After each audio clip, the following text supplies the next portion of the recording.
السلام علیکم ورحمۃ اللہ وبرکاتہ۔ اعوذ باللہ من الشیطان الرجیم، بسم اللہ الرحمن الرحیم۔ رب اشرح لی صدری ویسر لی امری واحلل عقدۃ من لسانی یفقہوا قولی۔ وَإِن کنتم، اور اگر ہو تم، فی ریب، کسی بھی شک میں، مما، اس کے بارے میں جو، نزلنا، ہم نے اتارا، اعلی عبدنا، اپنے بندے پر۔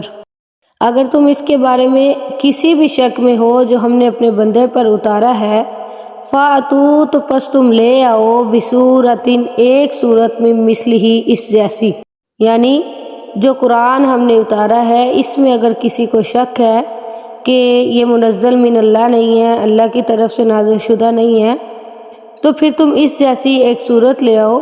وَادْعُوا، اور تم بلا لو، شُہَدَاءَکُم، اپنے گواہوں کو، مِن دُونِ اللہ، اللہ کے علاوہ، اِن کنتم صادقین، اگر تم سچے ہو۔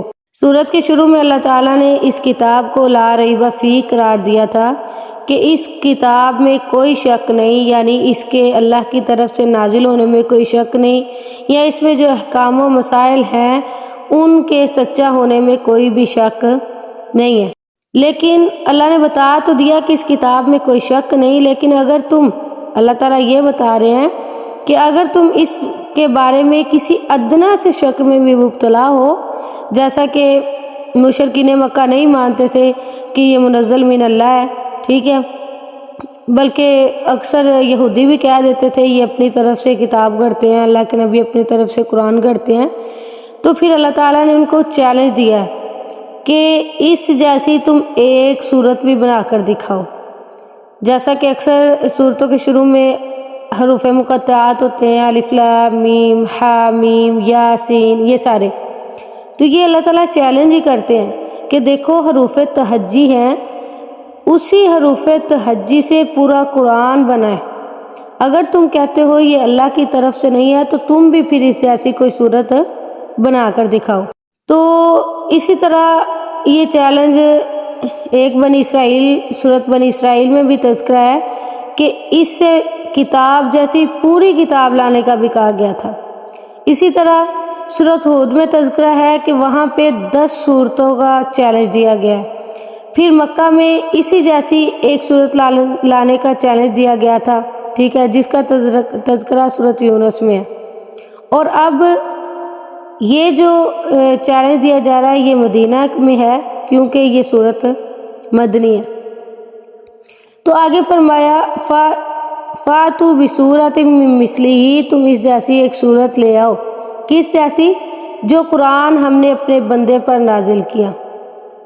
اچھا، یہاں پہ اللہ تعالیٰ نے حضرت محمد صلی اللہ علیہ وسلم کو اپنا بندہ قرار دیا، لیکن آج کل ہمارا عقیدہ کیا بن گیا؟ نور من نور اللہ، ٹھیک ہے، ایک تو اس عقیدے کا رد ہوتا ہے۔ دوسرا سوال یہ پیدا ہوتا ہے کہ سارے بندے ہی اللہ کے ہیں، لیکن اللہ تعالیٰ نے یہاں پہ حضرت محمد صلی اللہ علیہ وسلم کے لیے کیوں فرمایا کہ ہم نے اپنے بندے پر کتاب اتاری؟ تو اس سے مراد یہ ہے تمام کے تمام بندے اگرچہ اللہ ہی کے ہیں، لیکن اللہ تعالیٰ نے حضرت محمد صلی اللہ علیہ وسلم کو خاص کر کے ذکر کیا ہے، ٹھیک ہے، اس کا نام ہوتا ہے اضافت تشریفی، یعنی اپنی طرف نسبت کی، کیوں کی؟ عزت کی وجہ سے، عظمت کی وجہ سے۔ جیسا کہ تمام کے تمام گھر کس کے ہیں؟ اللہ تعالیٰ کے ہیں، لیکن اللہ تعالیٰ نے خانہ کعبہ کو کیا کہا؟ بیت اللہ، اللہ کا گھر۔ اسی طرح حضرت صالح علیہ السلام کو ایک معجزے میں اونٹنی دے دی گئی تھی، تو اللہ تعالیٰ نے اس کا ذکر کیا ناقۃ اللہ، حالانکہ ساری کے ساری ہر چیز ہی اللہ کی ہے، لیکن اس اونٹنی کو کیا کہا گیا؟ ناقۃ اللہ، اللہ کی اونٹنی۔ تو اسی لیے اسی طرح اللہ تعالیٰ نے آپ صلی اللہ علیہ وسلم کے بارے میں فرمایا اعلی عبدنا، اپنے بندے پر۔ تو اس کا چیلنج دیا گیا کہ اگر تم اس جیسی ایک صورت بھی بنا لو تو اس کو سچا کرنے میں تم اپنے گواہوں کو بلا لو، ان کنتم صادقین، اگر تم اس بات میں سچے ہو کہ یہ منزل من اللہ نہیں ہے، اللہ تعالیٰ کی طرف سے نازل شدہ نہیں ہے۔ اس سے پچھلی 2 آیات میں اللہ تعالیٰ نے شرک کی تردید کی تھی، شرک کا رد کیا تھا، توحید کی دعوت دی تھی، اور ان آیات میں رسول اللہ صلی اللہ علیہ وسلم کی رسالت پر ایمان لانے کی دعوت دی جا رہی ہے۔ تو سوال یہ بھی پیدا ہوتا ہے کہ اللہ کے نبی صلی اللہ علیہ وسلم کو قرآن ہی معجزہ کیوں ملا؟ کوئی اور بھی تو اللہ تعالیٰ معجزہ دے سکتے تھے نا۔ تو اس کا جواب یہ ہے کہ ہر زمانے میں جو چیز کمال کو پہنچی ہوئی تھی نا، اس زمانے کے پیغمبر کو ویسا ہی معجزہ دیا گیا تھا، جس سے انسانی کمال، انسانی عقل عاجز ہو جائے، بے بس ہو جائے۔ جیسا کہ فرعون کے دور میں جادوگر، مطلب ان کی جادوگری بڑی کمال کو پہنچی ہوئی تھی، تو حضرت موسیٰ علیہ السلام کو ایک عصا لاٹھی دی گئی، جس سے سارے جادوگر مطلب بازی ہار گئے اور وہ مسلمان ہو گئے۔ اسی طرح حضرت عیسیٰ علیہ السلام کے دور میں با کمال طبیب ہوتے تھے، تو ان کو انہیں ایسا معجزہ دیا گیا کہ اگر وہ بیمار پر ہاتھ پھیرتے تو وہ شفا یاب ہو جاتا تھا، ٹھیک ہے۔ تو رسول اللہ صلی اللہ علیہ وسلم کے زمانے میں فصاحت و بلاغت بہت زیادہ تھی۔ جو اہل عرب تھے ان کو اپنی فصاحت و بلاغت پر بڑا فخر تھا، اس لیے اللہ تعالیٰ نے ایسا قرآن دیا جس کا کوئی مقابلہ کر ہی نہیں سکتا۔ اس میں اتنی فصاحت ہے، اتنے بلاغت طریقے سے، مطلب اتنے احسن طریقے سے احکام بیان کیے گئے ہیں، سمجھایا گیا۔ آگے فرمایا فَإِن لَمْ تَفْعَلُوا، پس اگر تم نے ایسا نہ کیا، وَلَن تَفْعَلُوا، اور تم ہرگز ایسا نہیں کر سکو گے، فَاتَّقُوا النَّارَ، تو آگے اللہ تعالیٰ نے وعید بتائی ہے، ڈرایا ہے، فَاتَّقُوا النَّارَ، پس بس بچ جاؤ اس آگ سے، التی، وہ آگ، وقودھا، جس کا ایندھن الناس، لوگ ہیں، والحجارۃ، اور پتھر ہیں، اعدت، جو تیار کی گئی ہے، للکافرین، کافروں کے لیے۔ اچھا، یہاں پہ اللہ تعالیٰ بتا رہے ہیں کہ اس آگ کا ایندھن لوگ اور پتھر ہیں۔ تو یہاں پر بھی سوال یہ پیدا ہوتا ہے، چلو لوگ تو گناہ گار ہوئے، وہ تو ایندھن بنے، لیکن پتھروں کا کیا قصور ہے؟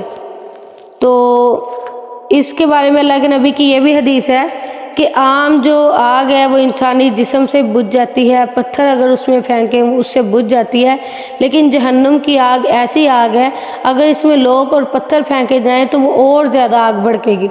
اسی طرح ایک حدیث میں ہے کہ تمہاری آگ جہنم کی آگ سے 70 حصوں میں سے یہ ایک حصہ ہے۔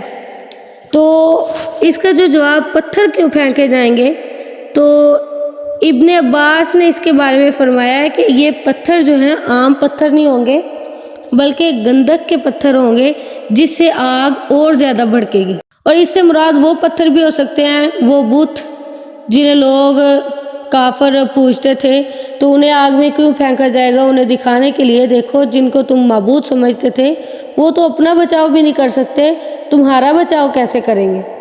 اس سے آگے اللہ تعالیٰ نے فرمایا اعدت للکافرین، یہ جہنم کن کے لیے تیار کی گئی ہے؟ کافروں کے لیے۔ یعنی معلوم ہوا کہ جہنم جو ہے اصل میں کافروں کے لیے بنائی گئی ہے۔ کوئی مومن اگر اس میں جائے گا تو وہ کس وجہ سے جائے گا؟ کسی کفر کے کام کے ارتکاب کی وجہ سے جائے گا، اور یہ بھی ہے کوئی مسلمان اس میں ہمیشہ ہمیشہ نہیں رہے گا۔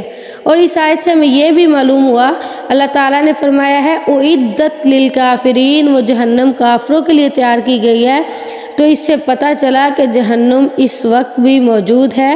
یہی ہمارا عقیدہ ہے اور یہی تمام سلف کا عقیدہ ہے۔ اللہ تعالیٰ سے دعا ہے اللہ تعالیٰ مجھے اور آپ کو سمجھ کر عمل کرنے کی توفیق عطا فرمائے۔ سبحانک اللہم و بحمدک، نشہد ان لا الہ الا انت، نستغفرک و نتوب الیک۔ السلام علیکم ورحمۃ اللہ وبرکاتہ۔